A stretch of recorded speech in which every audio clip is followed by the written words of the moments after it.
Welcome into the TWMP Daily. I'm Scott Faughn, joined by Erin Schrimpf. Erin, thank you so much for joining us. I'm back. Back from all your travels. Where you been? Oh, all around. The state. You know it's somewhere nice because she doesn't want to tell us. I've been to the Neo Show. Since you've been on your fancy travels. Yeah. I've been to the Neo Show, been to Stoddard County. I've been to the Neo Show of the ocean. I've been to Montgomery City. Was there last night moderating a forum. You're not even going to believe the number of people that came out. They're pissed off. So the entire town. Literally, I bet you, I'm bad at counting crowds. 700 people. Ooh. It was an amazing turnout. Yeah, pretty much the entire town. It was an incredible turnout. Really, I know. I feel like I'm almost at the end of the year. I guess this weekend I'm taking Gussie to Washington, D.C. Okay.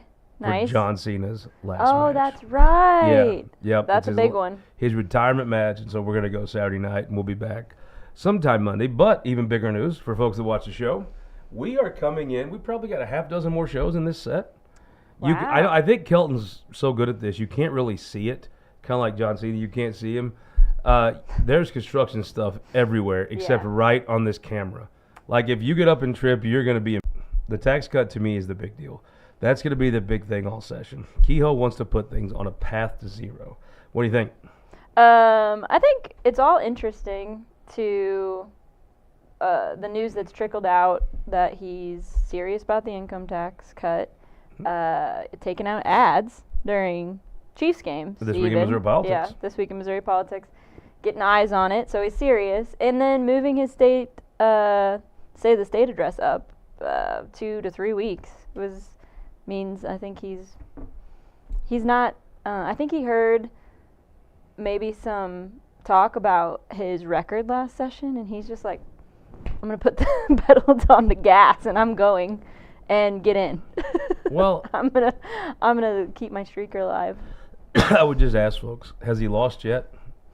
I think that's double. Hey, I don't know. I was just at a casino, so I feel like I should know the nomenclature better. Did you win? But don't you double down when you have a good hand? Like you get some doubles. You do double down. That is, the right sounds one. like Casey. What do you do here? Any place? Yeah. Okay, so I think there's some folks getting very excited, and the people that are. I don't want to call them crazies. Well, it doesn't take much to get the nerds excited about income. The people who are going to get excited about income tax policy doesn't take a lot. That's probably fair. I think you're probably right about that. What I have seen is I think they're thinking it's going to be zero now. And what I have heard, I mean, I've covered a lot of politicians. Excuse me. You have to kind of listen to what they say. And I think it's going to get on a path to zero. Mm-hmm.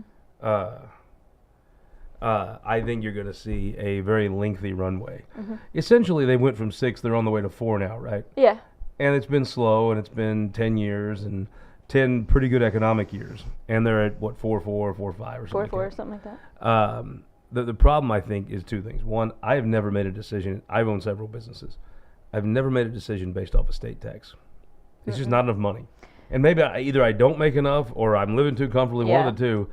I've never made that decision. I don't know if Senator Shore's interview from the other day has gone up. It will be but up on the F-150. One of the things we talked to him about was I don't hear people talking about wanting their income tax to go away. I hear them talk a lot about how much we tax them at the local level and on their assets on the property taxes. Do you think that's because you have to write that check? Probably a lot. Oh yeah. You don't have to write the other check. Anything that comes automatically out, it's easy to get people not to pay attention. One check you have to actually write, the other check it just gets deducted. Which makes it even more of a... Unless you own a business, and they just screw you every which way possible. Which makes it even more of a complex issue, because then you're going after the most stable form of revenue that we have for general revenue, right? And I don't understand exactly how it's going to translate into either economic or a electoral win. Well, electorally, because electorally, they don't really need it. Here's the bottom. I mean, I guess the one thing you could say is it protects him from a Bill Eigel challenge or another far-right challenge. Well, and also, to be fair, 2 things. One, electorally, the Republicans until the Democrats can admit there's a difference between a man and a woman, I just don't know. I mean, I'm serious.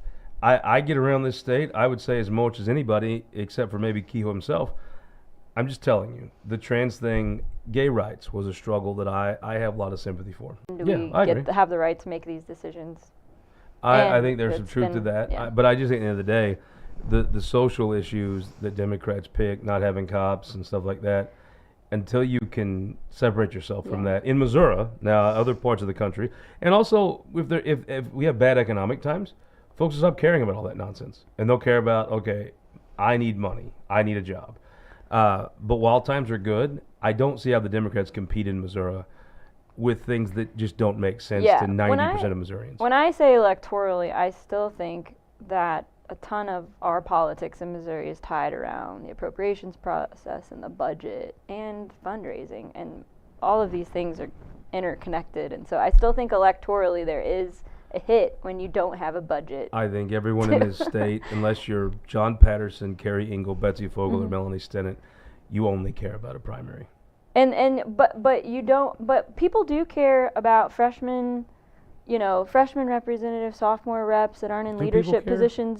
For 25 years, since I knew what a Republican or Democrat was or cared in my life, I thought you cut taxes, you'll grow. Get the government out of your way. I hate the government, especially this time of year. The government's just a. Do you think you get value for the taxes you pay? I sure as hell don't. I'm not sure at half the price I'm feeling value.